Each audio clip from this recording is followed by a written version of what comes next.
अरे बीच समुद्र में पहुंचो जाई है हवाई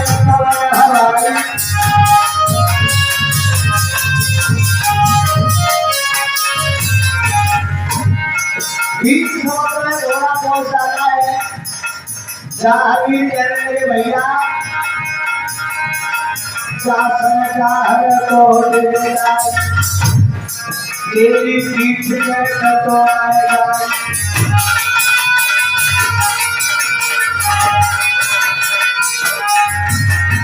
भैया तेरी पीठ में तो आएगा। तो नीला मुझेरा कहने लगा भैया अरे फूलों से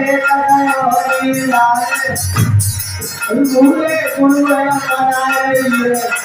अपने फूल तेरा पार लगाए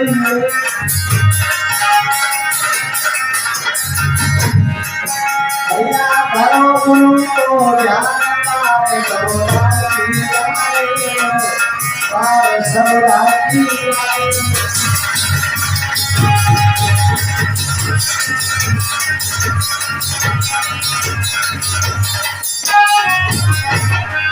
बोल सच्चे दरबार की। आज बाबा गोरखनाथ का ध्यान करके जा हरवीर महाराज का आसन कट जाता है और समुद्र को पार कर देते।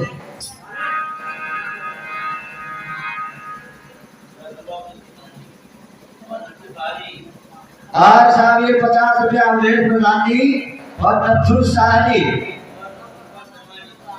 और जीतपाल शर्मा जी और भैया ऋषिपाल सिंह एमएलसी ये बाबा जहां की सभा में 50 रुपया दान करने बाबा भंडार भरे कल्याण करे मनोकामना पूरी करे। जहां भी आगे के लिए चलने रहे हैं तो आगे देखा एक बहुत सुंदर आलीशान भवन बना हुआ है और वहां से गौ माताओं में रोने की आवाज आ रही। जब रोने की आवाज सुनी जी पास में हरवीर महाराज ने घोड़ा सीधा कर दिया और उसी महल में प्रवेश कर जाते हैं। जब गौ माताओं ने जहांगीर को देखा कहने लगी अरे छत्री की रानी तू कौन है कहां से आया है और यहाँ क्यों आया है। जहांगीर कहने लगे भैया मैं कौन हूँ और कहां से आया हूँ इससे कोई मतलब नहीं है। मैं आया हूँ तुम्हारी करो चीख पुकार सुन करके तुम्हारा रोना सुन करके मैं यहाँ तक आया। ये बताओ तुम्हें कौन सी मुसीबत है जो कि तुम यहाँ रो रही हो। तो गौ माताएं कहने लगी बेटा यहाँ का बादशाह है और उस बादशाह के 2 बेटे हैं सरवर सुल्तान वहां मुसलमानी शासक था। क्या बेटा वो रोजाना आते हैं और एक गाय की हत्या रोजाना करते हैं इसलिए हम यहाँ रो रहे हैं। यहाँ बड़े बड़े क्षत्रिय आए लेकिन सभी परास्त होकर के चले गए और बेटा हम तो ये कह रहे हैं कि तू भी यहाँ से चलेगा तेरी भी खैर नहीं है। जहांगीर कहने लगे भैया जब मैं यहाँ आया हूं तो ऐसे नहीं जाऊं। आप चिंता मत करो आज मैं इस गौ हत्या गौ कसी के लिए खत्म करा करके तब ही जाऊंगा। तो भैया जहांगीर महाराज ने नीला बछेरा को महल में छुपाया और खुद छुप करके बैठ जाते हैं और रोजाना की तरह वही सरवर सुल्तान दोनों बादशाह के बेटे महल में आते हैं और आकर के जैसे ही उन्होंने गाय के ऊपर तलवार चलानी चाहिए जहांगीर महाराज ने पीछे से पकड़ ली। पीछे मुड़ करके देखा जहांगीर करे कहने लगे भाई परदेसी तू यहाँ क्यों आया है क्या मतलब है तूने हमारी तलवार को क्यों रोका है तेरा क्या मतलब है इस चीज से। जहांगीर कहने लगे मतलब है जब मतलब है तब मैं यहाँ आया हूँ और मैंने तुम्हें रोका है आज के बाद आप ये काम नहीं करोगे। सरवर सुल्तान कहने लगे अरे बड़े बड़े क्षत्रिय आए सब चले गए और तुम यहाँ आए इस काम को तुम नहीं रोक पाओगे। आज बात न मान भैया और बात न कोई भैया अरे बात के पीछे मकान है कार्य के तरह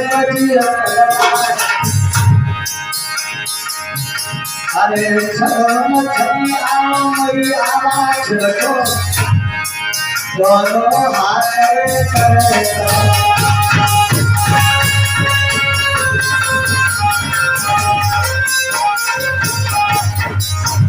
आज हवा खा जो तो घर गया उधर सर्वर सुल्तान है घर जा हरी है आज कंधा बांधे उन दोनों और हराने नहीं सुना आए जाने से बाहर तो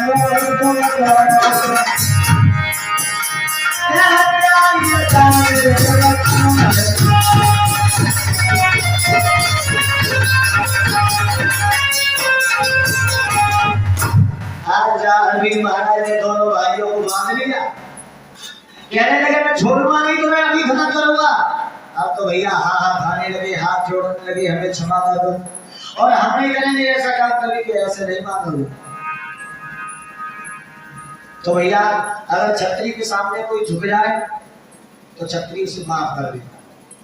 जाहिर कहने लगे मैं माफ तो मैं करूंगा लेकिन ऐसे नहीं मुझे पसंद हो कि आज के बाद ये काम करोगे तो नहीं। सरवर सुल्तान ने वचन दिए तो जाहिर महाराज कहने लगे कोई बात नहीं गौ माता को वहां से आजाद कर दिया। अब सरवर सुल्तान पूछने लगे भाई तुम कहाँ के रहने वाले हो और यहाँ कैसे आए।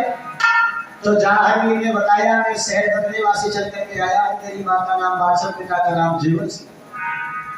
जब बादशाह नाम सुना उन्होंने तो आपस में बात करने लगे भैया हमारी भैया कहती थी कि मेरी बहन कोई बादशाह है क्योंकि जो सरवर सुल्तान थे वो बादशाह की सगी माताई बहन आचर के थे क्योंकि बादशाह और काचर से छोटी थी उसे वो बादशाह जबरदस्ती ले गया था। तो जहांगीर कहने लगे भाई तो कि हम आचर के पुत्र हैं क्या आचर तो हमारी मौसी थी कि हाँ हम उसी के पुत्र हैं अब तो हमारे साथ चलो कि नहीं इस समय में तुम्हारे साथ नहीं रहूंगा कभी समय आएगा तो फिर आऊंगा वो सच्चे दरबार की और आगे के लिए जहांगीर चलती है भैया आप हो रहे हो अरे बढ़ाएगा तो बाहर चले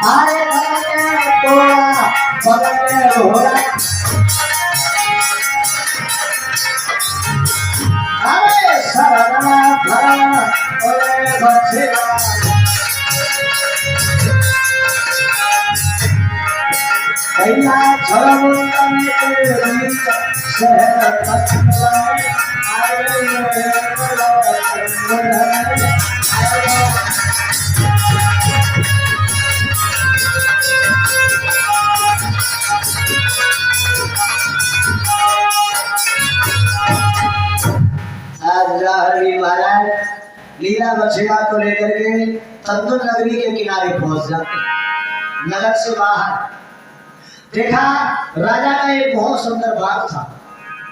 बाग के चारों तरफ बाउंड्री थी और बाउंड्री पर लिखा हुआ था कि ये बाग है जनाना यहाँ कोई आ नहीं सकता। लेकिन भैया जहांगीर महाराज ने लीला बछड़ा ने उड़ान लगाई और बीच बाग में जाकर के उतर जाते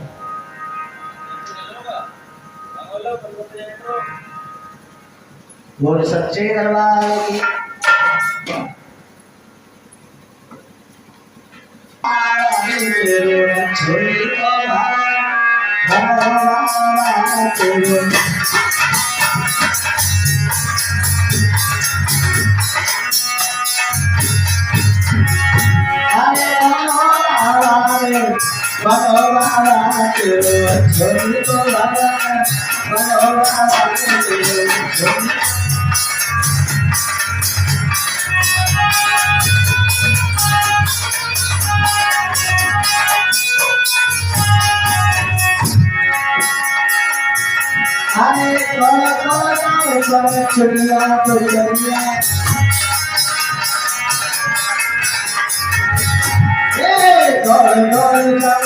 चुनिया तो चलिया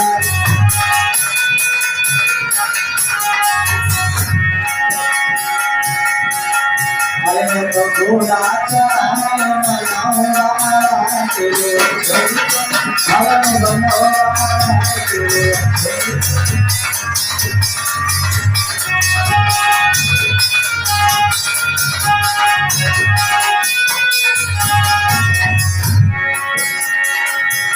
अरे तो हलवैया तो चलिया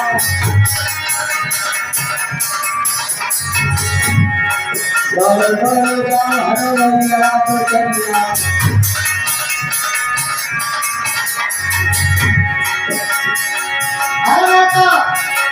अरे तो पीला चढ़ाए मनाऊंगा पीला चढ़ाए मनाऊंगा